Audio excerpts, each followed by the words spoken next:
Hey, what is going on, you guys? My name is Rayge, and we are back today with a quick update video in regards to Dark Dimension 6 now officially being live. So if you guys logged in today, this is officially in game now, and folks who are ready to go here in terms of the gear tier level 18 pieces for their chance of unlocking Super Scroll. So the breakdown, as we noted before, gear tier 18 for everything, but starts with no traits, global, cosmic city, legendary, not excluding the non-horsemen, of course, and then as well the legendary horsemen and legendaries plus apocalypse. So this is located in the epic campaign, guys.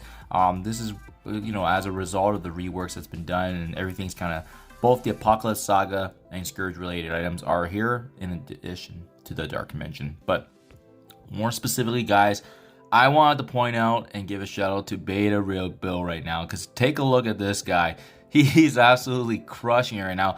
I mean, Dark Dimension 6 has only been out for a few hours, and he's already completed 93% of Dark Dimension 6. So I actually don't think this is actually ever in the history of Marvel Strike Force we've ever seen anyone made that kind of progression in not even 24 hours. So I wouldn't be surprised if by the time this video comes out, he may already be completing it and finalizing and immortalizing himself into the game, obviously with the unlock of Super Scroll as well. Having said that, guys, the most meaningful takeaway message here is that you know, he's doing the Lord's work. With him going through and actually attempting the majority of the nodes now, we as players and we in the community, especially us, you know, working towards gear and building towards characters and team synergies, he's pretty much done the bulk of the work for us now, because we can go through and take a look and see the history of attack. So in case you guys aren't aware, and by the way, you can do this with the previous Dark Dimension modes as well, but I love this feature in the game because it gives you bragging rights, but as well, it gives insight to other players that are, you know, ideally hoping to get in and obviously partake in these festivities. So I'll give you an example, guys. Mission 1, you're gonna get a couple options here. If you hit the little bar chart here, it does actually allow us to see the global damage for the leaderboard here. And like I said earlier, because Beta Ray Bill has completed the majority of the nodes, you're gonna pretty much just be seeing his name after this middle portion here. I think it follows the city nodes there, which was a pain point that I was envisioning as well, because I wasn't sure who I'd be taking in, but we can see kind of what he's done in terms of the damage output. So another reminder too, guys, if you go back to the eye for additional details, you do get a breakdown of the rewards you're getting, the total damage, HP remaining for the node, for the boss node here in this case, and as well the enemies that you're up against. So I definitely think Dark Dimension 6 is challenging. We've just never seen a player of Beta Ray Bill's caliber before, where he's likely coring lots, he's likely putting in money to refresh, and as you can see, he's been more than capable with all the different characters that he's built up to get this to this point. So it's really cool. So let me show you a node here where we don't see other players active, right? Because obviously you can see there's a bunch of players all competing at the very beginning here, but as we progress here to the start of the city nodes, and again, like I said, I was, you know, theory crafting and trying to figure out, you know, which team synergies work. But like I said, Beta Ray Bill doing the Lord's work here for us. He's already attempted these nodes to show us how much damage he can possibly do and the characters involved. So let's take a look. So mission 9 has 122 million HP in terms of the enemies. Looks like a pretty scary opponent, to be honest, and especially when they're up against a Kang at the very end. And it looks like a big bulk of it relating to the Gamma team, but thankfully there's no Red Hulk. But you can see with his damage output of 128.9, that tells us that he pretty much one-shot the node with this team.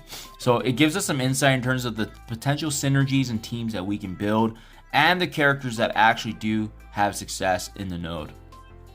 Because the number one constraint of even starting Dark Dimension 6 is actually gear and having enough gold. And that doesn't seem like an issue for Beta Real Bill. So my hat's off to you, man. Thank you for doing all the hard work and actually giving it a shot with these characters and synergies. Because you can see then, as I continue along here with Mission 10, which is still City, this team seems to be working. You know, total damage here 124 million, and he was able to one-shot that as well. And then we have the non-legendary final boss node here, being 118 million, and it looks like he was able to get 92 million damage attack there. So it looks like this one's probably a little trickier. You likely had to two-shot that with revives and so forth. I was even really unsure about the legendary piece, but like I said, with him going through it and actually getting an opportunity to attempt it, we can get some ideas now of what character team synergies actually work. So him using the mixture of Nova, Nick Fury, Omega Red, Adam Warlock, and Shuri seemed to have done the job. But you can see 65 million out of the 100. So again, he would have needed multiple attempts. So very, very insightful stuff. I'm a big fan of how they keep track of the records that the characters use. And it looks like Bay Ray Bill actually switched things up by adding Magneto too. So he had to play around a little bit with the synergies and likely went hard on his gold and gear supply. But like I said, it doesn't seem like it was a constraint for him. So he likely put a lot of time. Obviously money being a factor as well when you're as big of a TCP as him, a player of his caliber and level.